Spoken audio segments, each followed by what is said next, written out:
Welcome to the inaugural Kaldor Centre Oration. I'm Daniel Gezelbash, the Director of the Kaldor Centre for International Refugee Law. I'd like to begin by acknowledging the Bidjigal people who are the traditional custodians and owners of this land. I pay my respect to their elders, both past and present, and extend that respect to Aboriginal and Torres Strait Islander people with us here this evening. I also recognize the unique role that First Nations people play in welcoming refugees and people seeking asylum to their lands. I also want to acknowledge those joining us this evening who, like my own family, have first-hand experience of forced migration. This includes our founding donors, Andrew and Renata Kaldor, and we extend our thanks to them and to those with us who so generously support the Centre, whether through your donations, your collaborations, or in attending events such as this one. It's a great privilege that in my first year as Director, I can introduce the first Kaldor Centre Oration. With this event that will take place every other year in lieu of our major conference, we wanted to create a space to enrich the public conversation on refugees, to showcase transformational ideas, to spark fresh thinking and action, to build a shared understanding.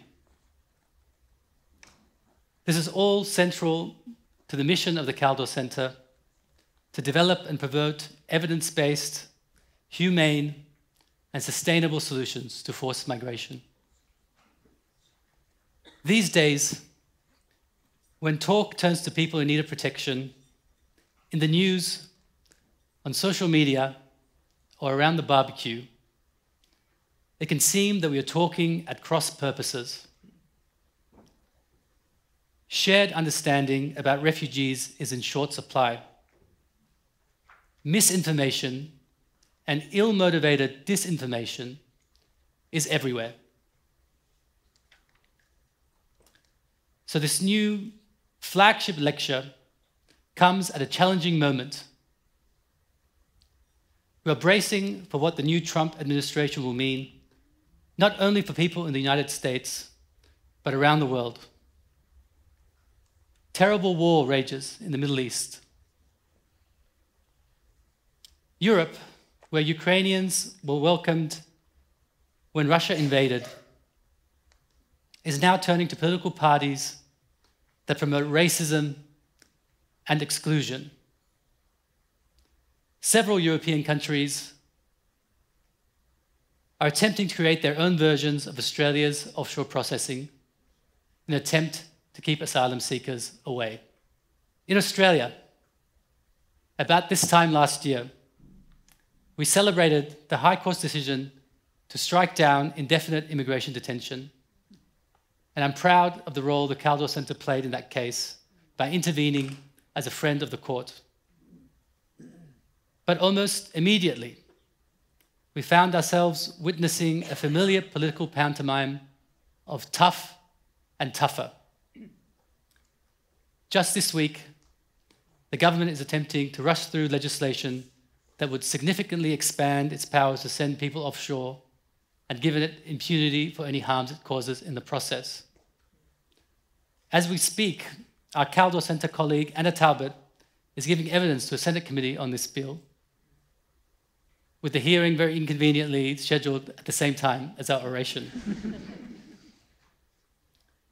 How did we get here? Tonight, we are honoured to hear from two speakers who can shed light on different chapters of the story of how Australia has arrived at this moment and where we can go from here. We begin with the tumultuous events that Kate Eastman will revisit tonight in her remarks, from her first-hand experience of what has become known as the Tampa Affair. This was a turning point to which many of the hallmarks of Australia's contemporary approach to refugees can be traced. the conflation of people seeking asylum with threats to security and sovereignty, the notion that boat arrivals should be stopped at all costs. These are taken for granted today by much of the voting public. Yet, revisiting the Tampa affair and the politics that surrounded it shows that today's tough on borders approach is not immutable, but the product of particular choices at specific moments. In which case, arguably, the choice is also ours to walk a different path. The strategy of focusing on fear rather than facts has remained entrenched in the 20 or so years since the Tampa. Yet, we are not the country that we were 20 years ago, shaped in many ways by the strength and persistence of people who have borne the brunt of Australia's harsh treatment of refugees and those who have stood alongside them. Successive governments have very deliberately attempted to silence the human beings at the center of this, to make them invisible. But as Zaki Haidari's reflections will show, these attempts have roundly failed. Since the Tampa affair, refugee voices have grown stronger, and grassroots movements, led by refugees and their allies, have become a powerful force for change. This work is not without cost. Tonight, we will hear two powerful personal stories of reckoning with injustice, which will touch on some of the darker consequences of Australia's refugee policies, including references to self-harm and suicide. If you find these moments distressing, my Kaldor Centre colleagues, Madeline Gleeson and Tristan Harley, will be available to provide assistance. You will find them by standing by the exits. And if at any point you just step out and take a moment to yourself, please know that you are very welcome to do so. It is now my great privilege to introduce our speakers, two human rights defenders of extraordinary experience and expertise, who will generously share their insights with us tonight. Kate Eastman, AMSC, is a barrister at New Chambers and a commissioner of the New South Wales Law Reform Commission. She has served as counsel assisting the Royal Commission into Violence, Abuse, Neglect and Exploitation of People with Disability, and holds leadership positions at the Australian Bar Association and the Law Council of Australia. Her contributions to human rights have been recognised in awards by the Law and Justice Foundation, Australian Human Rights Commission, and Women Lawyers Association. She also had an up-close and personal perspective on events that still resonate in Australian politics, as she will detail tonight. Zaki Haidari was about 5 years old at the time of those events. Today, he's an ambassador for Refugee Advice and Casework Service and works at Amnesty International as a strategic campaigner. Zaki is also a highly respected commentator in the media on refugee issues. In 2020, he was recognised as an Australian Human Rights Commission Human Rights Hero. In the Kaldor Centre's award-winning podcast, Temporary, Zaki eloquently shared his story of leaving his mother and siblings to seek asylum in Australia. And we are so delighted that they are here tonight to hear Zaki's reflections and thought-provoking insights. Zaki's remarks will follow Kate's, and both of them will be joining us in the foyer for a reception immediately after this inaugural Kaldor Centre Oration. Without further delay, please join me in welcoming Kate Eastman to the podium.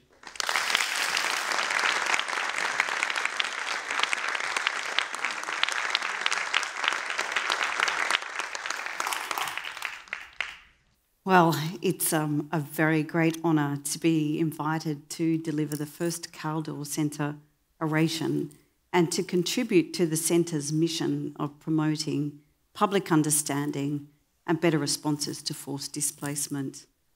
I join Daniel in acknowledging the traditional owners on the lands on which we're meeting today and to all First Nations people across the country and those present today. In November 2018, Andrew Kaldor AM and Renata Kaldor AO received honorary doctorates from this university, and they shared their lived and personal experiences as refugees. In 1948, Andrew and his family escaped the Soviet takeover of Hungary using people smugglers and forged documents. The family were escaping through the woods and the people smugglers abandoned them. Why? Because of Andrew's cries. He attracted the attention of the Austrian soldiers. When confronted, Andrew's father said, "You may as well kill us, we're not going back." The soldiers then invited the family to follow them. Their fate was uncertain, but they made it to safety. The Kaldors obtained visas and came to Australia in 1948. Renata was 18 months old when her family escaped to Vienna in 1949. This followed the communist takeover of Czechoslovakia. Her father had survived concentration camps during the war. He bribed officials for visas to leave Czechoslovakia when he realised the new communist government would not allow his daughters to go to university. In the 1940s and 1950s, Australia welcomed more than 170,000 refugees who were displaced following the Second World War. In an interview with SBS in 2016, Renata said, "I remember one of the things my father said to me when he was in the concentration camp. He said to me, people knew what was going on here, but no one spoke up for us."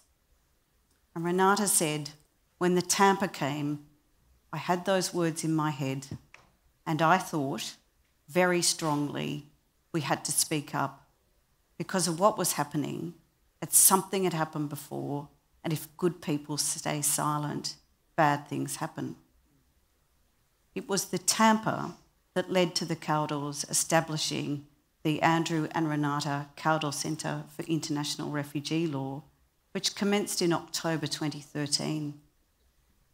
So tonight I want to reflect on the Tampa. It's a window in time in August and September 2001, which had a profound and continuing impact on Australian politics and refugee policy. These events occurred when John Howard was the Prime Minister and his government was taking a tough stance on refugees. Between 1999 and 2000, 3,617 people seeking asylum arrived by boat. Many were then detained in the new Woomera Immigration Detention Centre in the South Australian desert, almost 500 kilometres from Adelaide. We now know from reading the Cabinet papers from 2000 that the Howard government was increasingly concerned about how it could eliminate what it saw as the pull factors luring to Australian shores the asylum seekers. In the year 2000-2001, 54 boats entered Australian waters, carrying over 4,000 asylum seekers. Now, for those of you who remember that time, these were just numbers to us. We knew very little about the men, women and children making the journey by boat to Australia to seek asylum. And we knew very little of the hardship of their detention in remote desert locations. We knew nothing about their lived experience, their aspirations in life, or their determination to live a life where their human rights would be respected, to live free from fear. So to 2001, Australia was marking a century since Federation. The Prime Minister, John Howard, was in his second term, and a federal election had to be held that year. Throughout 2001, the opinion polls pointed to a likely election loss for the Howard government. Also in 2001, the Taliban regime was in control in Afghanistan. It had implemented brutal policies, denying women and girls the most basic human rights, arbitrarily killing of ethnic and religious minority groups, implementing military rule, and offering safe harbour to terrorist groups, including Osama bin Laden. In February of 2001, the United Nations High Commissioner for Human Rights called for the establishment of an independent commission of inquiry into human rights violations in Afghanistan. She said the ongoing violence was making a catastrophic humanitarian situation even worse. Human Rights Watch released its report entitled Massacres of Hazaras in Afghanistan, with the most confronting and wrenching eyewitness accounts of the Taliban rounding up 200 civilian Hazaras who were executed in 2001. Around this time, a young person, Abbas Nazari, was 7 years old. He is of Hazara ethnicity. He was living with his family in a small village, Sanjoy, in Afghanistan. But his father, Abdul, saw no future for them while the Taliban were in control. Abdul decided that the family of 7 had to leave. They boarded up the house. They fled by truck. Over days and nights, the Nazari family transferred from truck to truck, with payments being made along the way to secure their passage to Pakistan. Abdul bribed his family's way across the border to Pakistan by handing over his wedding ring and watch to a Taliban commander. They arrived in Quetta, Pakistan, in April 2001. Now, at that time, 2 million undocumented Afghans were living in about 150 border refugee camps. There was no prospect of the Nazari family ever returning to home. So in July 2001, Abdul, along with another couple of families, Hazara families, said, "We'll go to Australia." But they knew that that was going to involve a dangerous journey across the ocean, and they also needed the assistance of people smugglers. Writing 20 years later, Abbas, in his brilliant book, After the Tampa, said this: "When we see a trail of desperate people fleeing conflict, perhaps on the television news, we miss the point in time where a parent has to make a life-altering decision on behalf of a whole family, to stay or go, to endure knowing misery, or to march towards an unknown future. Caught between the endless ocean and an uncertain earth, we choose life. Some kind of future beckoned, and desperation powered us to climb aboard." In 2001, I'd been working as a lawyer for about 10 years, and this has included working in a large commercial law firm which supported me to go to Port Hedland in Western Australia to work in Australia's first immigration detention centre. My job was to support asylum seekers who had arrived by boat from China and Cambodia to make their refugee applications. And I had also worked with the Human Rights Commission and as a barrister on refugee cases. Little did I know that I would need to draw on all of this experience in August 2001. So let me take you to August 2001. On Thursday, the 23rd of August 2001, at a small Indonesian coastal port, the Nazari family were among 433 men, women and children who boarded a 20-metre wooden fishing boat called the Palapa 1. The passengers were expecting a 2-day trip to reach an Australian territory. On Friday, a day into the journey, the boat's engine collapsed because the boat was overloaded. It was drifting. Some passengers attempted to use oars to row the boat, and a bus recalls this: a helpless silence engulfed the boat. They watched a light aircraft fly overhead, and they later learnt that it was an Australian surveillance plane. By Saturday, many passengers were dehydrated, seasick. In the evening, an enormous storm arrived, and the rain pounded the little vessel. The boat started to fall apart and take on water. Abbas, who was on board, says this: timbers cracked and split, nails ripped from the boards. Water crashed over the deck and filtered down between the cracks, drenching us in hundreds of little salty waterfalls. The hatch had been closed, but a large hole had appeared and the deck was falling apart.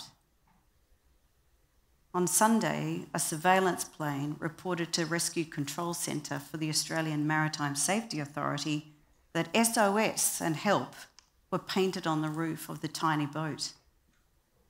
At this stage, the boat was about 140 kilometres north of Christmas Island, an Australian territory.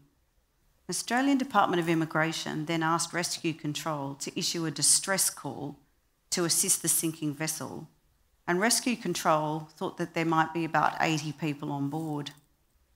Now, for the lawyers in the room, particularly the international lawyers, you will be well aware that there are a large range of international legal rules about rescues on the high sea, including the importance of a response to a distress call. So the MV Tampa, a Norwegian container ship travelling from Fremantle to Singapore, responded to the assistance for the rescue around midday on the Sunday. It diverted its course and it found the sinking ship. Back to Abbas. He says this: a giant container ship was bearing down on us, in fact, thundering rapidly close. Its bow parted the oceans like Moses, sending a tsunami either side of its red hull. The metallic hum of its engine grew louder, and the hulking mass of metal resembled an unworldly creature. But the passengers realised that they were about to be rescued, and everyone was rescued and brought on board the Tampa. Abbas says this: a steady stream of survivors climbed the ladder, disappearing on a stairway to heaven. It was a long way up, and we'd been weakened by the last 3 days at sea. For many, the ladder may as well have been Mount Everest. Well, the Tampa crew realised that there were far more than 80 people on board, and they successfully rescued every person. 433 people, including 26 women and 43 children. Some of those children were unaccompanied minors. Following the rescue, the Tampa headed towards an Indonesian port where the ship reportedly had been granted approval to dock. In his book, Abbas describes how some members of the group pleaded with Captain Rinnan, the captain of the Tampa, not to take them to Indonesia. They wanted to go to Australia. Their advocacy, strong, was successful. Captain Rinnan changed course and headed towards Christmas Island. Now, later reports claimed that individuals threatened Captain Rinnan and hijacked the Tampa. Those claims were false. On the Monday, the Tampa approaches Christmas Island, but the Australian officials directed the ship to stay out of Australian waters and return the asylum seekers to Indonesia. That was accompanied with threats of fines, the imposition of criminal charges if the Tampa entered Australian waters. The Prime Minister said the refusal to allow the Tampa in was in, quote, Australia's national interest. And he said it was an act of drawing a line on what was increasingly becoming uncontrollable numbers of illegal arrivals in this country. However, the Tampa could not support 433 additional passengers. It had exhausted all its medical supplies and it was rapidly running out of food and water. Following a call with Captain Rinnan, the Royal Flying Doctor Service assessed that there was a mass medical crisis on board. By now, several passengers were unconscious, one had a broken leg, and a pregnant woman was suffering considerable pain. Many continued to suffer dehydration, diarrhoea. Captain Rinnan repeatedly requested urgent medical and humanitarian assistance, warning that if medical care was not forthcoming, people would die. Rather than having sympathy for the rescuees, our Prime Minister suggested that some of the illnesses were, quote, completely feigned.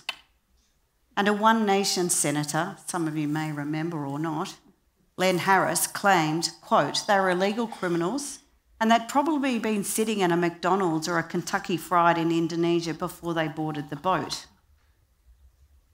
No assistance was provided, and instead the officials on Christmas Island were directed to close the island's port to prevent any boats leaving Christmas Island to reach the Tampa. Abbas and the fellow rescuees did not know that a media and political firestorm was raging in Australia. The plight of the Tampa rescuees was attracting international attention. In Australia, we knew nothing about the personal stories or circumstances of the refugees, only hearing over and over again the labels identifying them as criminals, terrorists, illegals, human cargo, all language used to engender and create fear and distrust in the community. Our government rejected a request from the United Nations High Commissioner for Refugees to process the asylum seekers on Christmas Island. By Wednesday, the 29th of August, the Tampa entered Australian waters after Captain Rinnan sent out a Mayday request on medical grounds. The Australian government took the extraordinary step of ordering Australian SAS soldiers to take control of the Tampa. They did so within 2 hours. 45 armed soldiers took control of the ship. Abbas describes that moment in his book as follows. They immediately surrounded our town square. They were completely in black helmets, black visors, black combat boots, black fatigues. They were armed with guns that put the Taliban's AK-47s to shame. Some people screamed and shouted in horror. In Afghanistan, a masked man with a gun usually meant death or worse. He said, the horror of seeing those black-clad soldiers remains with me today. That's 20 years later. He said, they did not speak. They could not make out what they were thinking. Were we their prisoners? Would they kill us if we continued our hunger strike? What would happen if someone tried to jump overboard? Is this how Australia welcomed asylum seekers? Frozen in fear, no one uttered a word. The Red Cross was refused permission to board the Tampa to provide humanitarian assistance. The media was denied access to anyone on the Tampa. Later, the Department of Defence's Director of Communications told a Senate committee that he was instructed that there should be no personalisation or humanising images. None were to be taken of the boat people. Abbas says nothing or no one was to leave the Tampa without the SAS approval. No one on board could get that approval. The Australian government was determined to deny the voting public any glimpse of us, any details of our stories or the reality of life on board. We were not fellow human beings desperately fleeing death and torture. We were pawns in a political game. On that day, shortly before 7 p.m, the Prime Minister introduced the Border Protection Bill 2001. The proposed bill would retrospectively validate the reasonable use of force to detain foreign ships within Australian territorial waters. This bill would prevent any challenges in any court from any decisions the government made, and it would prohibit any visa applications to be made for those on board the Tampa. The bill passed the House of Representatives in 1 hour. However, there is the Senate. The Senate debated the bill until about 2 a.m. the following morning, and it rejected the bill. The government's attempt to pass these incredibly draconian laws had failed. So the standoff continued. And during that time, a number of lawyers were considering what could they do. Well, let me tell you about Eric Vidalis. He's a suburban solicitor in Melbourne, and he was prepared to offer the asylum seekers pro bono assistance. Now, Eric would tell you at the time that refugee law was sort of not really his area of practice. He's more your conveyancing car salesperson. He told me he was so concerned that he found his way to a law bookshop in Melbourne and bought a copy of the Migration Act and conveniently opened it at a section that was going to be the basis upon which he'd bring his claim. He then assembled a formidable team of lawyers, including the former Solicitor General, who is here this evening, and Debbie Mortimer, who's now the Chief Justice of the Federal Court. David Marr and Marianne Wilkinson, in their book called Dark Victory, described Eric as a terrier, and I would agree. He telephoned the Tampa's head office of the shipping company in Norway and offered pro bono assistance to any asylum seeker. He also telephoned the Tampa, and he actually got to speak to Captain Rinnan. He also spoke to the SAS commander, who refused to give his name, refused to put him through to any asylum seekers, but Eric didn't know at the time his calls were monitored. Later, an inquiry found that Defence Signals Directorate had breached its rules about surveillance and reporting on Australians, presumably Eric included. At the same time, Liberty Victoria was working with another team of lawyers led by Julian Burnside QC. They also wanted to provide support to those on board the Tampa. And by this stage, they considered that the rescuees were being illegally detained by the Australian government. And they were working on bringing a court claim relying on the ancient legal remedy of habeas corpus, which allows a court to determine the validity of somebody's detention. On Thursday, the 30th of August, the Norwegian ambassador to Australia was granted permission to board the Tampa. And when the ambassador did so, he received asylum applications on behalf of the group who expressed their wish to seek asylum in Australia. The next day, the Friday, New Zealand offered to take 150 of the asylum seekers. Later that day, courts usually closed their business around 4:30. But in Melbourne, after the court hours had come to a close, Justice Tony North commenced his rostered duties as the Federal Court's duty judge. A duty judge has a sort of sometimes difficult task of dealing with urgent matters outside normal court hours. Shortly after 5 p.m, Liberty Victoria and Eric Vidalis both asked Justice North to make urgent orders requiring the Australian government to bring the 433 asylum seekers to Australia. Justice North heard the claims together, and by 9 p.m. that night, he ordered the Australian government not to take any steps to remove anyone from the Tampa or the Tampa from Australian waters until the 1st of September. But he also required the lawyers to return to court the following day on Saturday. The next day, the lawyers for the Australian government told the court it had secured the Pacific solution, being in agreement with New Zealand and Nauru to accommodate the Tampa asylum seekers. And the Australian government wished to be able to commence its solution as soon as possible, which would mean moving the asylum seekers off the Tampa and then being transported to Nauru. Justice North said before he would agree to that, he was going to hear Liberty Victoria and Eric Vidalis' claims, and the trial would start on Sunday. I think for many of us, it's the first and only time we've had to be in court starting a trial with less than a few hours' notice on a Sunday.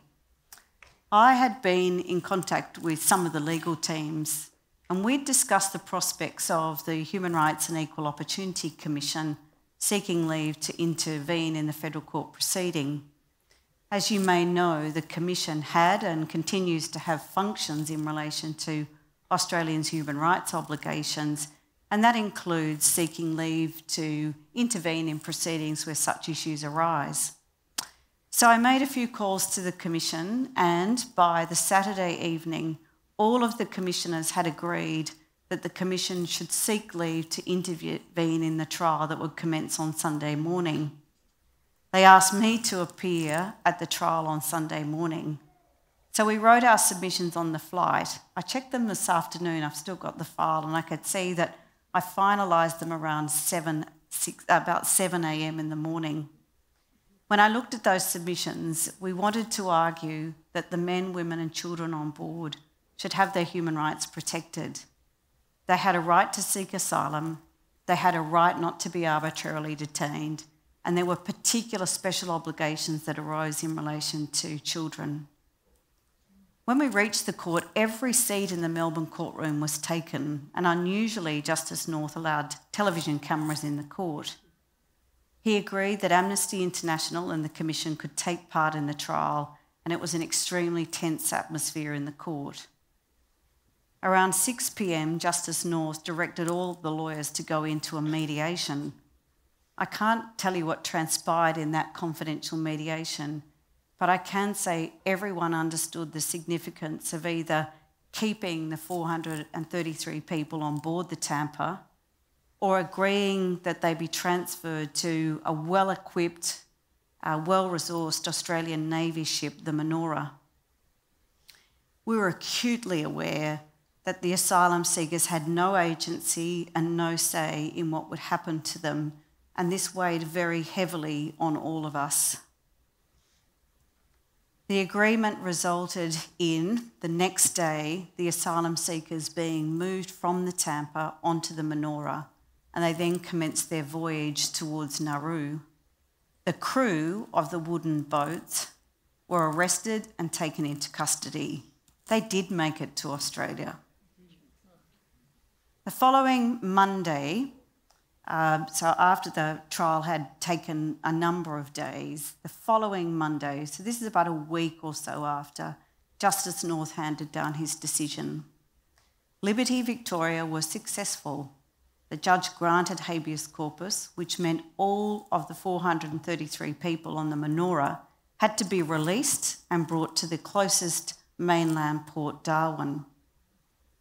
In effect, there was an order stopping them being taken to Nauru. The government had lost, but it filed an immediate appeal, and the appeal was going to be heard in 2 days. Again, for the lawyers in the room, you will appreciate that this was very fast and most unusual. Well, later that afternoon, we were working our way through the decision, and that evening I was watching television news to see how was the media reacting to this decision. So I flipped between Channel 10 and the ABC, and while I was watching Channel 10, there was breaking news. A plane had flown into the World Trade Centre in New York. I didn't go to sleep that night. I watched 9/11 happen, and I still feel the horror and the chill of watching that unfolding disaster, sort of knowing that the world was going to be changed forever. We prepared for the appeal as the world tried to digest 9/11. The appeal was heard on the 13th of September 2001. 4 days later, 2 of the 3 judges on the appeal said Justice North had got it wrong. The asylum seekers would not be brought to Darwin, and the asylum seekers continued on their journey to Nauru. Abbas and his family made it to Nauru, but they were among the first group to then make their way to New Zealand. They arrived in New Zealand at the end of September 2001, 6 months after leaving their home. Around the time of the decision on the appeal, the Prime Minister announced that there would be an election on the 10th of November. The political situation at that time was very tense. Border security, terrorism, and so-called illegal boat arrivals dominated the election campaign.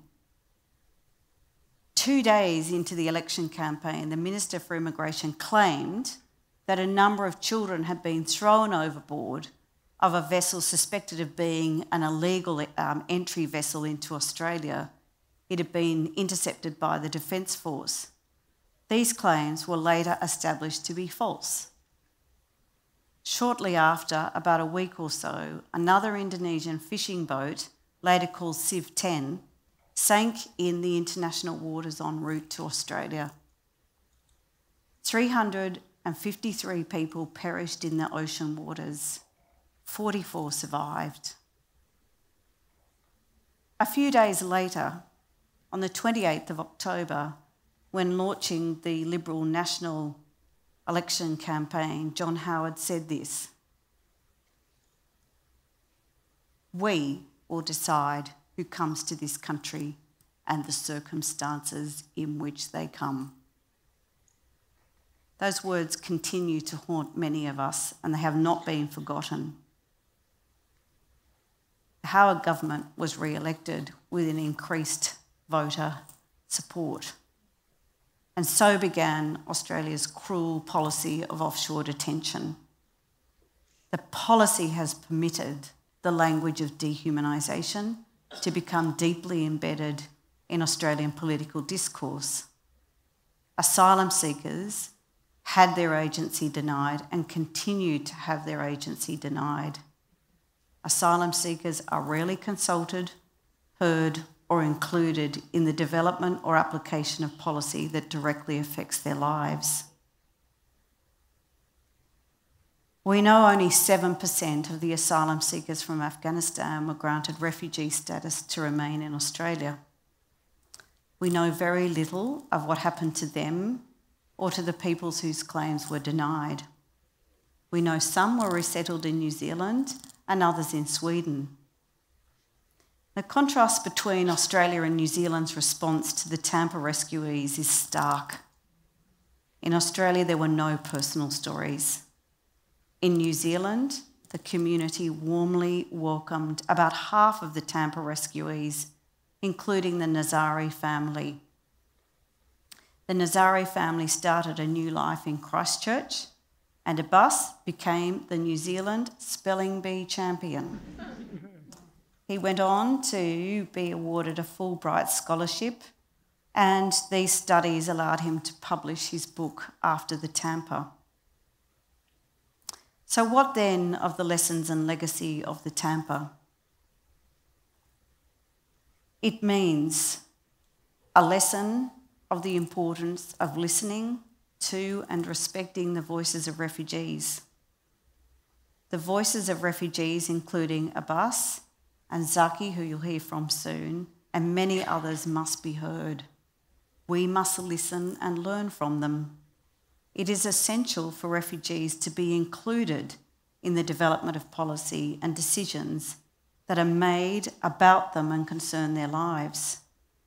And I know many of you in this room have been deeply committed and tirelessly working to supporting that outcome and supporting asylum seekers. What does the Tampa affair tell us about Australia and its treatment of asylum seekers? I expect many people will have a wide range of views based on political, humanitarian, legal or human rights perspectives. And it's also difficult to know how much the timing of 9/11 has really shaped our reaction. For me, at its heart, the Tampa is a human story of love for family, compassion, fear and courage. The courage of parents to flee their homeland to protect their children. The courage of refugees like Abbas, who has generously shared his story, that we better understand what has been done in our name and to be accountable for those wrongs.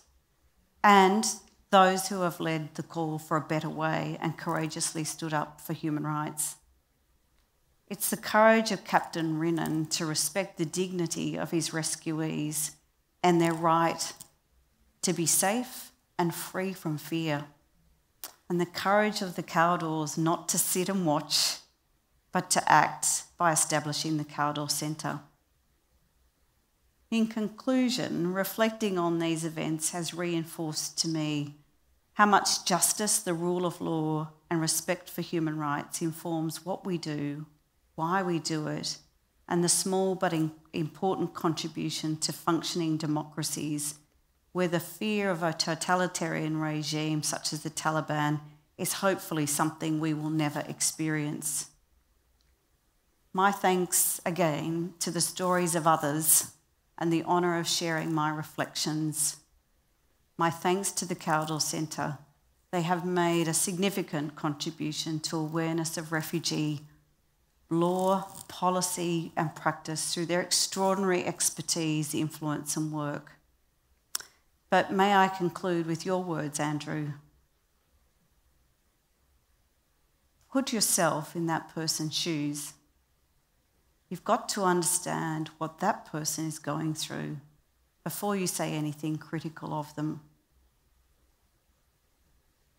For everyone present this evening, thank you for listening and for attending, and I now look forward and welcome Zaki.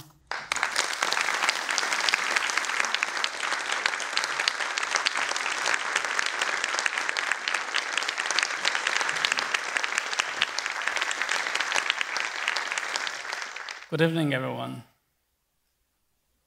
It's my first time delivering a speech in front of my family. My mother, my siblings, particularly my sisters, and my fiancé. So bear with me this evening because it's emotional, while I'm excited and honored for this opportunity from the Kaldor Centre team. But also, I'm a bit emotional speaking in front of my family. I would like to begin with acknowledging that we are meeting on the lands of the Bidjigal people of the Eora Nation, the traditional custodians of this land, and pay my respects to elders both past and present. I would also like to acknowledge and honor the people who came to this country seeking asylum and protection, those who are still here, and those who are no longer with us. Today and always, I stand in solidarity with your families and loved ones. This evening, I wish to speak about Australia's treatment of people seeking asylum and refugees, the path this country has taken since the Tampa affair. It's a story of cruelty and loss, but it's also a story of resistance in which refugees and our allies have tirelessly fought for justice. I will speak tonight of what has been lost and won, and what this means for us today. I am a Haidari refugee from Afghanistan. I am a survivor of war, persecution, conflict, and repeated torture, both in Afghanistan and here in Australia. I'm a seeker of freedom, a right recognized by the United Nations as belonging to all people, to all of us. Despite my experience over the past 13 years, I believe in this right and fight for it now and into the future. Informed by my own experiences of these and my community of fellow seekers of freedom, I work for Amnesty International as a strategic campaigner for refugee rights. I stand up for the rights of refugees across the world. I was born in Afghanistan to a Hazara family. It was a privilege to be born in such a beautiful family as mine. But being born a Hazara, being born into an ethnic and religious minority, is one of the many reasons for hardship that I and millions of Hazara refugees are facing. Hazara people are one of the most persecuted ethnic groups in Afghanistan because of our race and religion. At a very young age, without knowing much about the world or myself, everything was stolen away from me. Imagine being 17 and being forced to leave the safety and love of your family. I was forced to leave my family, my country, my friends, not believing, but knowing that I would never see them again. Because I was leaving them behind in a war-torn country, and ultimately, it was forever. For as long as I can remember, I have continued to lose my family members to the genocide experienced by my people. I was about 3 or 4 years old when I lost my uncle, my mother's brother. Not long after that, I lost my other uncle, my father's brother. They were really young. They were 23 and 25, respectively. In the past 30 years, I have lost many family members, friends, and relatives. The sadness has never gone away. This sadness is the story of refugees from Afghanistan. This sadness is the story of Hazara people. Running away from genocide and persecution to find safety has been a way of survival for my people in the past century and beyond. First, we try to find safety in our home country. Then we try to find safety in neighboring countries. Eventually, we look elsewhere to safer countries like Australia. It's not always easy to find countries that will welcome people fleeing persecution and genocide. We get called names, we are dehumanized, and we often are sent back to persecution.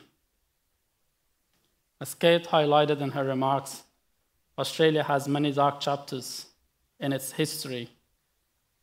And one of the most striking is the Tampa Affair.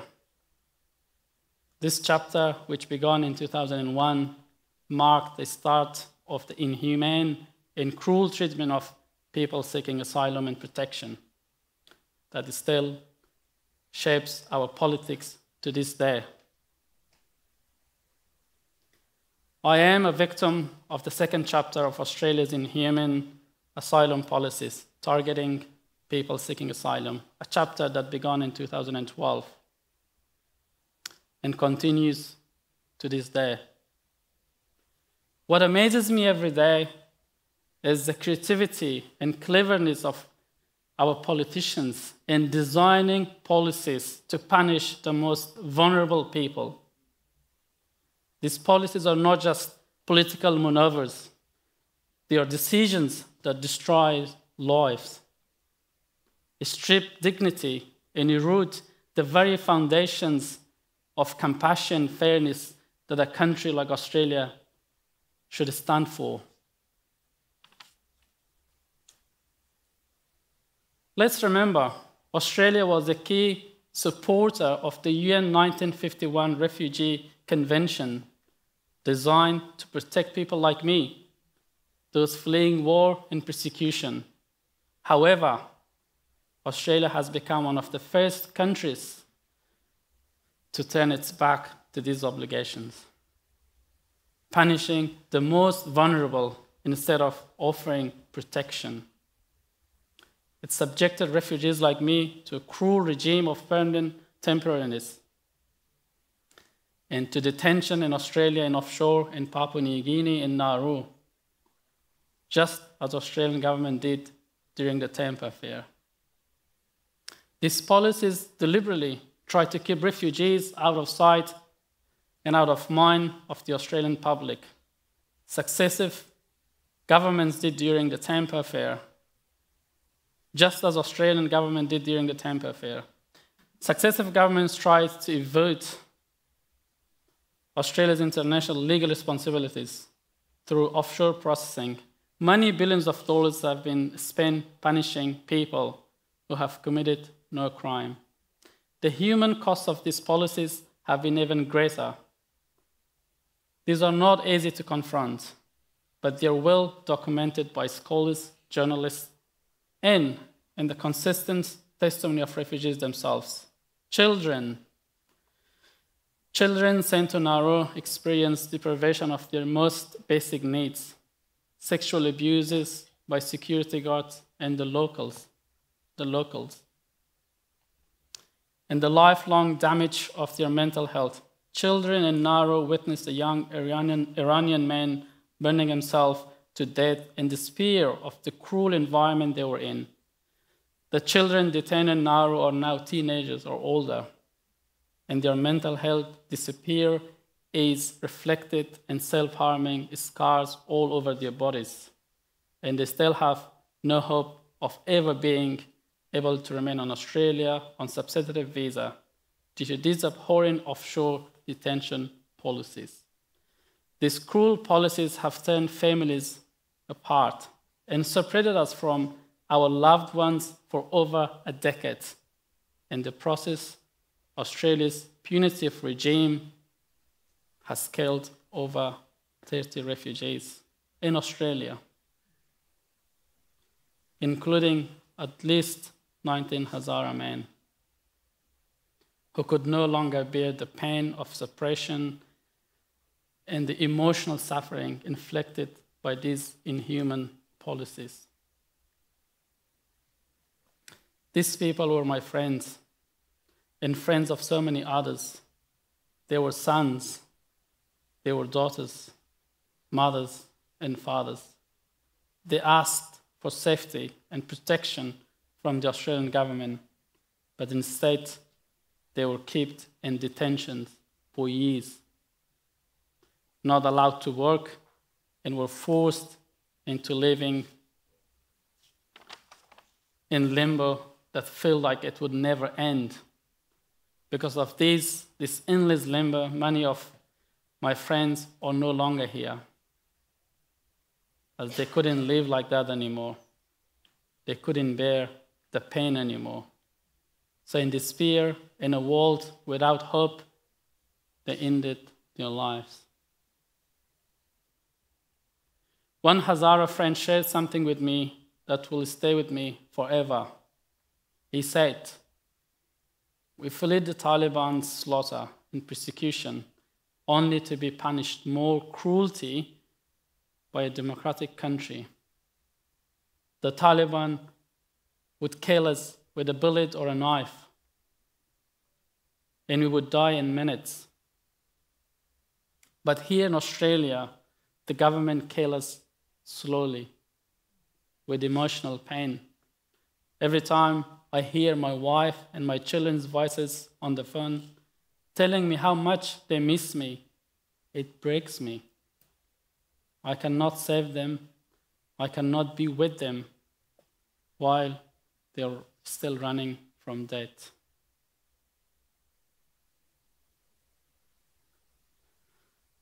Over the past 12 years, I have lost some of my closest friends, young people who felt there was no hope because of the legal limbo they had been enforced to endure. Their memories remain like painful scars for me. I will never forget them. I now have permanent status and my family with me. They are here this evening, and I can live in peace. However, I can never forget the life lost due to Australia's inhumane and cruel asylum policies. Those in power in Australia were aware of this reality. They were responsible for it. The cruelty, the despair, and the human suffering, and the consequences of their inhuman punishment of people seeking asylum. Yet, they continued with indefinite temporary visas, the onshore and offshore detention regime, and the over 30 years of suppression from our families and loved ones. They murdered many of us with this slow psychological torture and pain. Australia, a country that calls itself a liberal democracy, is now leading the way in punishing people seeking asylum to point of death and getting away with it.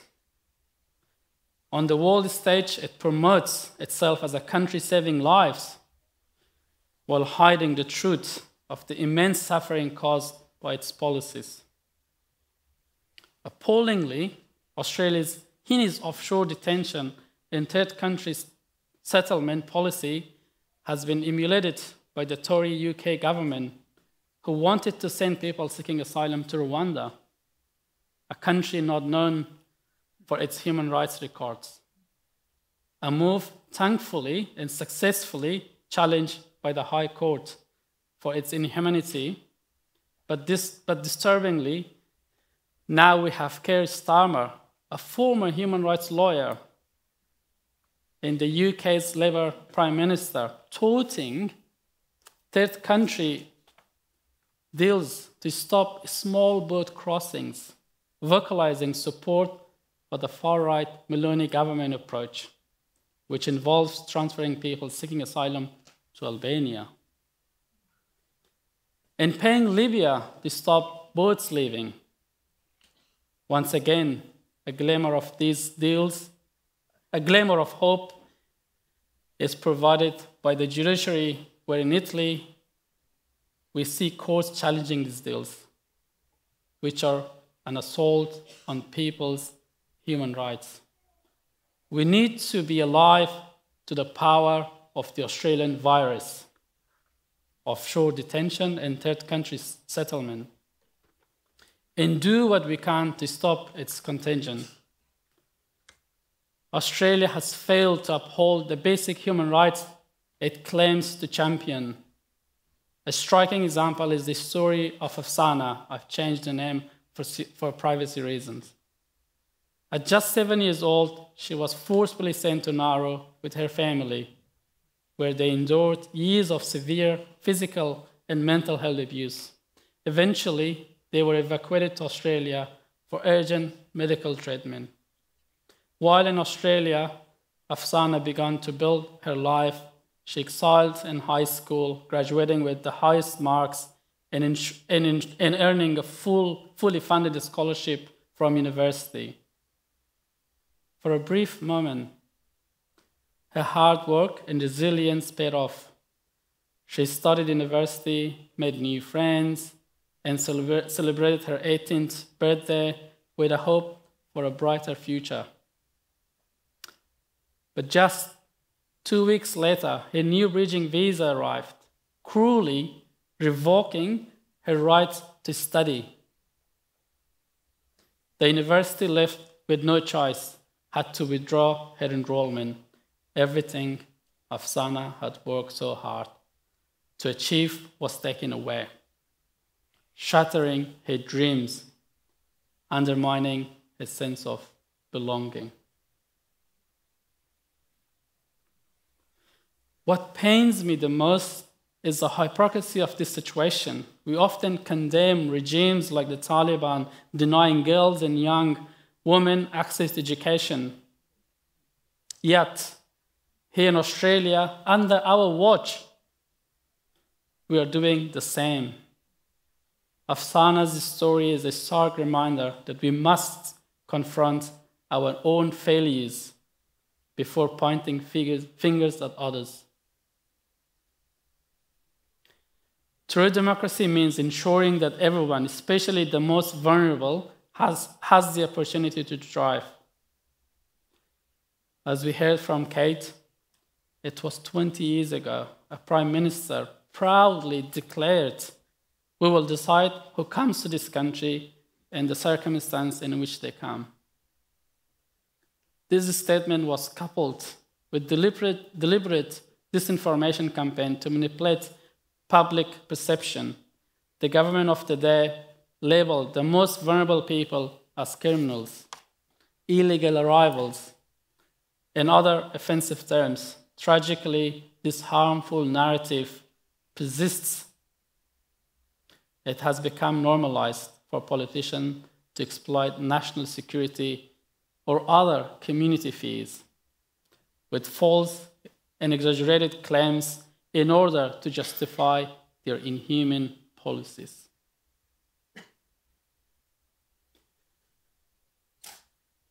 As we have seen over the past 2 weeks, the current government is ready and willing to do it again with new legislation now before Parliament that would allow more people to be sent offshore with no clear strategy for resettlement or safe future.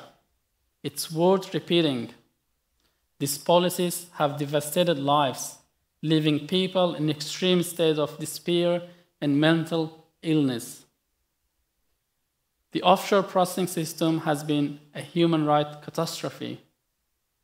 And yet, refugees and their allies have not given up. Not after the Tampa, and certainly not now. Australia's policies may be designed to make refugees invisible, to silence us, but instead, our voices are growing stronger.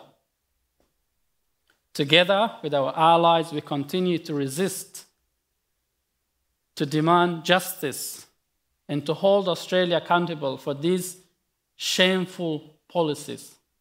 Now, I would like to take a moment to acknowledge the positive practice Australia has undertaken in the refugee space. Even as it continues to stand as an exemplar of cruel, inhuman asylum policies, these positive practices are vital. They transform lives. We're currently witnessing unprecedented global refugee crisis. As of last year, over 120 million people were forcibly displaced worldwide.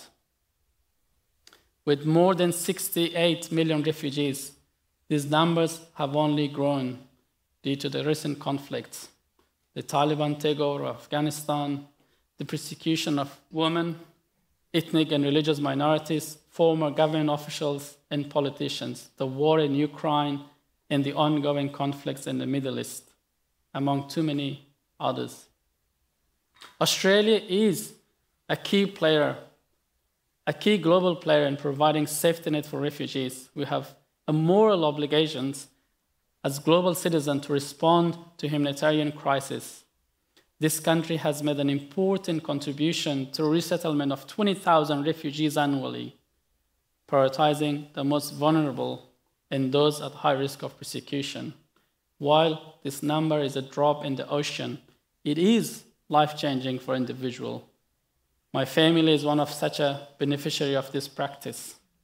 My mother and my siblings are safe today and enjoying the peace that Australia offers, a difference I know firsthand. Despite the relentless creativity of successive Australian governments, inventing of cruel and inhuman policies, refugees, people seeking asylum, lawyers, advocates, allies, and human rights organizations have resisted and will continue to stand against those heartless actions and inhuman policies.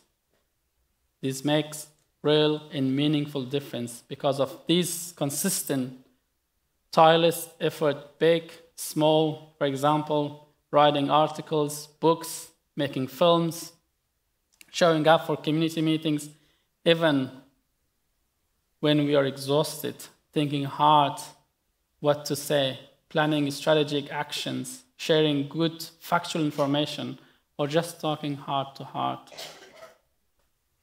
with our friends about difficult things. Because of all these efforts, we have made significant progress in improving the lives of people seeking asylum in Australia.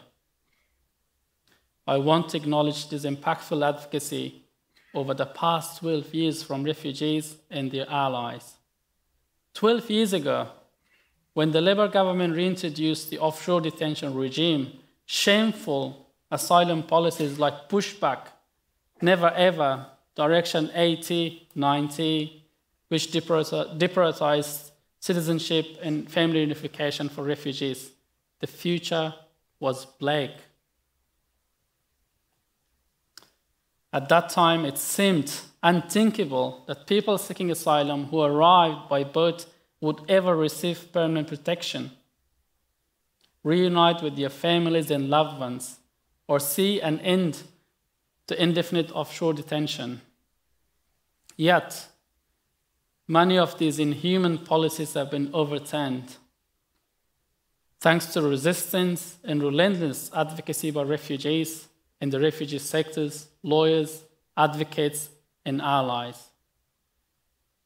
Let me remind us some of these hard-won victories, which seemed impossible back in 2012. 19,000 refugees who were on temporary visas have been moved on to resolution of status visas, paving the way for them to become an Australian citizen. I am one of them. Family reunification rights for refugees have been reinstated, allowing countless families to reunite, including many RAS visa holders. Families and children were evacuated from Nauru, which declared empty for a second time earlier this year. Most refugees have been evacuated from PNG, with some resettled to Canada, through the Refugee Council of Australia's Operation Not Forgotten campaign and fundraising to support private sponsorship of refugees to settle in our communities. New Zealand, for the second time, has stepped in to accept refugees detained on Nauru. Advocacy is tough. It's a long-term effort. And it is especially challenging for refugees and people seeking asylum who lack the protection of citizenship. But if we achieved so much already, we can accomplish even more. There is still much work to do. Over 700 former Nauru and PNG detainees remain in Australian community on bridging visas. And over 90 people seeking asylum in Nauru for 3rd times with no solution in sight. The current Labour government has failed to provide fair pathways to permanency for over 8,000 plus people seeking asylum. These are people who are caught by the fast-track processing regime introduced by the coalition government. People whose asylum claims were refused through a deeply flawed fast-track process, a process that does not provide a fair consideration of asylum claims. Globally, displacement now exceeded 122 million people. If we could resist and overturn inhuman policies over the past 2 decades, we can continue to fight for justice and freedom. Together, we must advocate for permanency and family reunification for the rest of 8,000 plus refugees and people seeking asylum who are waiting for a resolution in our community. A clear and fair strategy for resettlement of former detainees from Nauru and PNG. Accessible pathways for refugees fleeing war and conflict, no matter which country they're from and the skin of their color. The hardest work has been done, but we can do much more. What I'm asking today is now more than ever that we need to educate more Australians about refugees and people seeking asylum, who they are and why they need protection. We need to equip our fellow citizens to stand up for fairness, justice, and humanity, not to back cruelty and shameful policies. Whip up in response to political fear-mongering and the growth of far-right politics across the globe. We have seen the contagion of our cruel policies spreading like an evil virus and infecting other countries' migration regimes. We have seen what racism and fear-mongering has done to democracy in the US and many countries across the globe. Australia needs to be better than this. I ask you to be a good role model for democracy in your community, at your work. Call out racism. Speak to your local politicians and ask them to condemn the vilification of people of color for political expediency. Stop using people as a political choice. Seeking asylum is a human right, and Australia should uphold that right. In the years since Tampa, there has been mighty struggle about where Australia stands as a cautionary example of cruelty and inhuman treatment of people seeking refuge, or as a leader in humanity and compassion. Refugees and our allies from civil society, the legal profession, and communities all around the country wanted to see this country live up to its promise of fairness and decency. We have not given up, and I invite you to walk towards that future with us together. Thank you.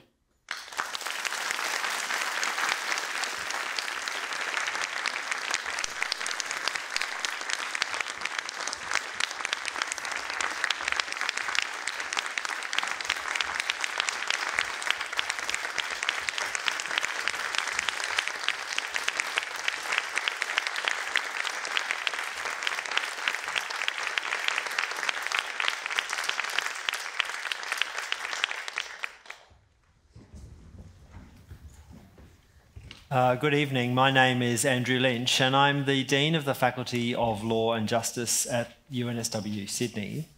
I'm sure you will all agree with me that with Kate and Zaki's speeches tonight, this has been a truly outstanding way to launch the Kaldor Centre Oration, a new flagship event designed to do the very things that Zaki was saying, to enrich public discussion around refugees, to inform and educate the Australian community at a time when thoughtful discussion of displacement is so sorely needed.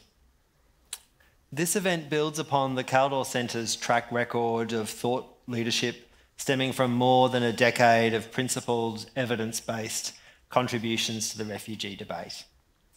Since its establishment in 2013, the Kaldor Centre has grown from an idea in the mind of its founding director, Jane McAdam, to a global powerhouse. And today, under the leadership of its new director, Daniel Gezelbash, the Centre continues to go from strength to strength. And the faculty is immensely proud of the Centre's outstanding legal, policy and social impact. I extend a heartfelt thank you to all our partners and supporters who are joining us here tonight for this first oration. Your unwavering support, engagement and advocacy have been instrumental in working with the Centre for the success that has been achieved. Together, we're making an impact in the hard work, the very hard work of building a fairer world for displaced people everywhere. I particularly wish to acknowledge, of course, the vision, steadfast support and friendship of Andrew and Renata Kaldor, to whom we owe so much for making the Centre's establishment and ongoing work possible. Thank you, of course, to our speakers, to Kate and to Zaki for so generously sharing your experiences with us this evening. You have been unflinchingly honest about the stories that you have told. Those are stories in which it's hard to listen without feelings of abject shame, a stain on the nation's character. But I also want to thank you for making us think afresh on topics, including a topic which feels so familiar as the Tampa affair, for those of us who lived and followed it closely, but for making us think about those topics when it can be all too easy to be jaded or despairing. Your tireless work to defend human rights and the way you have spoken to us tonight has been invigorating and urgent, and there is much to do. Thank you to my colleagues at the Kaldor Centre for bringing us together for this really amazing event. And particularly to the Centre's Administrator Francis Nolan and Executive Manager Francis Foon, whose efforts have been indispensable in making this all happen. As we look forward to the next era of the Kaldor Centre, there's so much more that we can and need to achieve together. The work of the Centre and its remarkable impact does not just happen. Although supported strongly by UNSW and the generosity of Andrew and Renata and other substantial donors who are here tonight, there's more we can do and need to do in this age of misinformation and demonisation of the vulnerable. We believe in our mission, and it is work that the Kaldor Centre is so well placed to continue doing. But we do need your help. With your support, we will keep striving towards a world where refugees and other forced migrants are protected by law and are respected and are heard. To learn more about the Kaldor Centre's vital work, please find ways to get involved with us, to collaborate and partner with us, or make a donation. And I encourage you to look at the pamphlets on the flyers on the seats provided tonight, and look through the information that's available by scanning the QR code. Finally, thank you to all of you for taking the time to join us this evening. We hope that you found it an enriching, insightful, and energising discussion about a very complex area that, despite the passage of time, gets no easier, but just grows more and more important. And we look forward to welcoming you for refreshments in the foyer where we can continue these discussions. Thank you.